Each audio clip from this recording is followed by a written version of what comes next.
एक तरफ ईरान की एक सीक्रेट एयरलाइन महान एयर की सीक्रेट फ्लाइट से यमन के हूती विद्रोहियों तक ड्रोन, आधुनिक मिसाइल के कलपुर्जे, भारी भरकम खजाना यानी सोना और Islamic revolutionary guard corps IRGC के खूंखार टॉप कमांडर्स तक पहुंचाए जाने का बड़ा खुलासा हुआ है। और दूसरी ओर हूतियों की इस बढ़ी हुई ताकत और लाल सागर में अंतर्राष्ट्रीय जहाजों पर लगातार हो रहे हमलों को देखकर अमेरिकी राष्ट्रपति डोनाल्ड ट्रंप बुरी तरह लाल हो चुके हैं। ट्रंप ने ईरान और हूतियों को सीधे शब्दों में तबाही भुगतने की चेतावनी दी है और इस आग में घी डालने का काम किया है अमेरिकी विदेश मंत्री मार्को रूबियो के उस खौफनाक बयान ने, जिसमें उन्होंने ईरान को जवाब देते हुए कहा कि ईरान वाले ये समझ लें, डोनाल्ड ट्रंप की नीति आंख के बदले आंख की नहीं, ट्रंप की नीति एक आंख के बदले पूरा सिर कलम करने की है।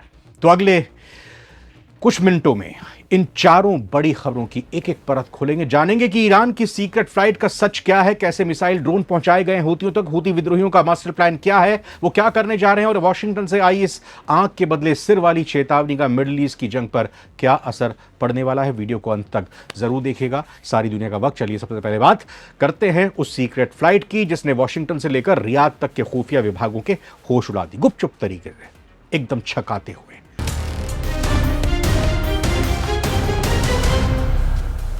अंतर्राष्ट्रीय रिपोर्ट यही कह रही है कि खुफिया इनपुट के मुताबिक ईरान ने अंतर्राष्ट्रीय प्रतिबंधों और निगरानी को चकमा देने के लिए अपनी चर्चित कॉमर्शियल एयरलाइन महान एयर के जरिए यमन के हूती नियंत्रित इलाकों में एक बेहद गोपनीय ऑपरेशन को अंजाम दिया। यानी कि ये फ्लाइट थी पैसेंजर, जिसमें आम यात्री फ्लाई करते हैं, लेकिन इसमें साजो सामान गया बर्बादी वाला।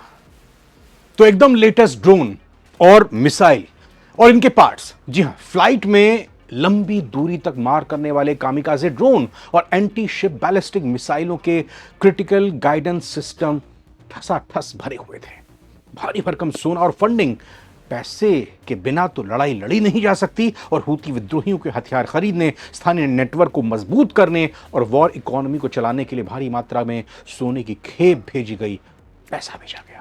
आईआरजीसी के सीनियर कमांडर्स भी इसमें गए। सिर्फ ये मौत का सामान नहीं था, सिर्फ हथियार नहीं थे, बल्कि ईरान की Islamic revolutionary guard corps IRGC की कुछ फोर्स के टॉप रणनीतिकार और मिसाइल एक्सपर्ट्स भी इसी गुप्त उड़ान के जरिए यमन की धरती पर पहुंचे।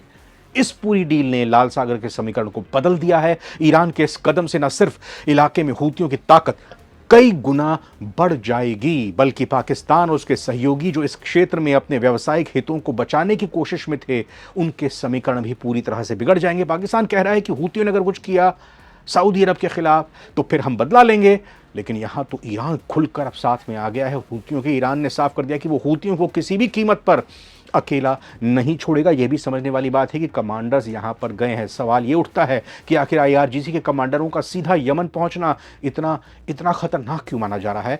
अभी तक हमने देखा कि हूती विद्रोही ईरान से मिले हथियारों का इस्तेमाल खुद करते थे, लेकिन अब स्थिति पूरी तरह बदल चुकी है। ईरान के सैन्य अफसर अब यमन में जमीनी स्तर पर मौजूद रहकर हमलों की कमान सीधे अपने हाथों में ले रहे हैं। सुरक्षा विशेषज्ञों का दावा है कि आईआरजीसी के कमांडरों की मौजूदगी का मतलब है सटीक और जानलेवा हमला। अब लाल सागर से गुजरने वाले कॉमर्शियल कंटेनर शिप्स, तेल टैंकर और यहां तक कि अमेरिकी और पश्चिमी युद्धपोतों पर हमलों की एक्यूरेसी काफ़ी बढ़ जाएगी, क्योंकि ये लोग आईआरजीसी के कमांडर यहां पर न सिर्फ ट्रेनिंग देंगे, बल्कि चुन चुनकर इन्होंने एक ऐसे टीम भेजी है ईरान ने हूतियों की मदद करने के लिए, जो वहां ग्राउंड पर मौजूद रहकर मोर्चा लेंगे और ये बताएंगे कि किस तरीके से हमने ईरान के अंदर घुसने नहीं दिया, ईरान ने बदला लिया अमेरिका से और सबक सिखाया। तो बाब अल मंडेब की नाकाबंदी भी यहां पर बहुत ही मौजू हो जाती है, क्योंकि दुनिया को करीब 12% समुद्री व्यापार बाब अल मंडेब स्टेट से होकर गुजरता है। 20% जाता है हॉर्मुज से, 12% जाता है बाब अल मंडेब से। दुनिया का 32% कच्चा तेल यहीं से व्यापार होता है। 20% पे पहले ही ताला, 12% भी अब यहां पर संकट के बादल मंडराते हुए। तो ईरान हूतियों के जरिए इस रास्ते को भी पूरी तरह से पंगु बनाना चाहता है, इस पर ताला लगाना चाहता है। सऊदी और खाड़ी देशों पर भी दबाव बनाने की यह रणनीति है। इन नए हथियारों कमांडरों की मदद से हूती न केवल लाल सागर में जहाजों को निशाना बना रहे हैं, बल्कि पड़ोसी सऊदी अरब और खाड़ी के दूसरे देशों के खिलाफ भी एक नया मोर्चा खोलने की क्षमता हासिल कर रहे हैं। ईरान और हूतियों की इस गुस्ताखी पर अमेरिकी राष्ट्रपति ट्रंप का सब्र भी अब पूरी तरह से टूट चुका है। कह दिया बस हुआ, बहुत हुआ, मैं आंख मूंदे नहीं बैठा रह सकता, क्योंकि मुझे मालूम है अगर यूं ही हूतियों की तरफ से सऊदी अरब से आने वाले पानी के जहाज़ों पर, पानी में आने वाले सऊदी अरब के इन जहाज़ों पर जिनमें तेल गैस आ रहा है, उन पर हूती हमला करते रहे तो फिर ये हूती बेलगाम हो जाएंगे। इनकी लगाम कसनी जरूरी होती है। तो ट्रंप लाल सागर में वैश्विक व्यापार के ठप होने और अमेरिकी नौसेना को मिल रही सीधी चुनौती से बेहद भड़क गए हैं। ट्रंप ने सार्वजनिक तौर से हूतियों और उनके आका यानी ईरान को आड़े हाथों लिया है।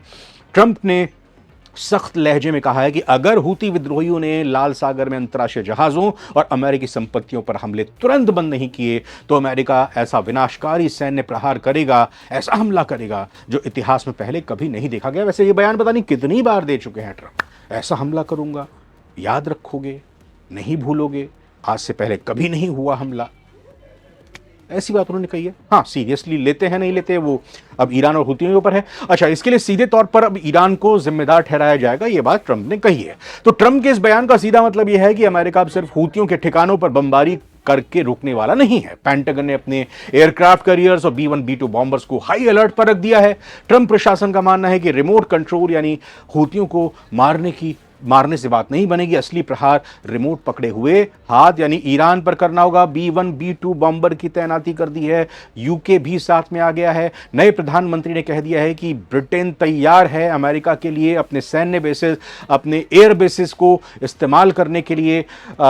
यहां तक खबर सामने आ रही है कि B-1 बॉम्बर इस यूके के बेस पर पहुंच चुका है, जहां से उड़ान भरकर वो ईरान पर हमला करेगा। इस पूरे तनाव में सबसे सनसनीखेज बयान इस बीच आया है अमेरिकी विदेश मंत्री मार्को रूबियो की तरफ से। क्या बयान सामने है जल्दी से आपको बताते हैं। हाल ही में ईरान की तरफ से एक बयान जारी किया गया था जिसमें कहा गया था कि अगर अमेरिका ने हमला किया तो ईरान आंख के बदले आंख की तर्ज पर जवाब देगा। तुम आंख पर निशाना साधोगे, हम तुम्हारी आंख फोड़ देंगे, ईरान ने कहा था। यानी जितना नुकसान अमेरिका पहुंचाएगा उतना बदला ईरान भी लेगा। लेकिन इस पर अमेरिकी विदेश मंत्री मार्को रूबियो ने जो जवाब दिया उसने ईरान के होश फाख्ता कर दिए, ऐसा कहा जा रहा है। अमेरिका कह रहा है। मार्को रूबियो ने तीखा हमला बोलते हुए साफ साफ कहा था कि ईरान भ्रम में ना रहे। अगर ईरान को लगता है कि ट्रंप की नीति आंख के बदले आंख की है तो बहुत बड़ी भूल कर रहे हैं। ट्रंप की नीति आंख के बदले पूरा सिर कलम करने की है। मार्को रूबियो के इस बयान का कूटनीतिक अर्थ बेहद खौफनाक है। अगर ईरान या हूती अमेरिका का 1% नुकसान करेंगे तो अमेरिका उनका 100% विनाश कर देगा। सिर काटने की बात का सीधा संकेत ईरान के शीर्ष राजनीतिक और सैन्य नेतृत्व की तरफ से वाशिंगटन अब किसी भी बातचीत के मूड में नहीं है। अमेरिका सीधे सैन्य ताकत के दम पर ईरान का अहंकार कुचलने की रणनीति बना चुका है। इन चारों बड़ी खबरों को एक साथ रखकर देखें तो साफ जाहिर हो जाता है कि मध्य पूर्व में शांति की हर उम्मीद अब खत्म होती दिख रही है। एक तरफ ईरान अपनी प्रॉक्सी गुटों के विशेषकर हूतियों को सीक्रेट उड़ानों के जरिए आधुनिक हथियार और सोना भेजकर लाल सागर पर अपना शिकंजा मजबूत कर रहा है, तो दूसरी तरफ ट्रंप प्रशासन आंख के बदले सिर की रणनीति के तहत ईरान पर एक बहुत बड़े हमले की पटकथा स्क्रिप्ट लिख चुका है। अगर लाल सागर में जंग और फैलती है तो उसका सीधा असर भारत समेत पूरी दुनिया की अर्थव्यवस्था, कच्चे तेल की कीमतों और महंगाई पर पड़ेगा। आपकी इस पर क्या राय है? क्या अमेरिका का आंख के बदले सिर वाला रुख बयान सही है या फिर ईरान का सीक्रेट ऑपरेशन पूरे मिडिल ईस्ट को तीसरे विश्व युद्ध की ओर ले जाएगा? अपनी राय नीचे कमेंट सेक्शन में जरूर दीजिएगा। बहुत बहुत धन्यवाद।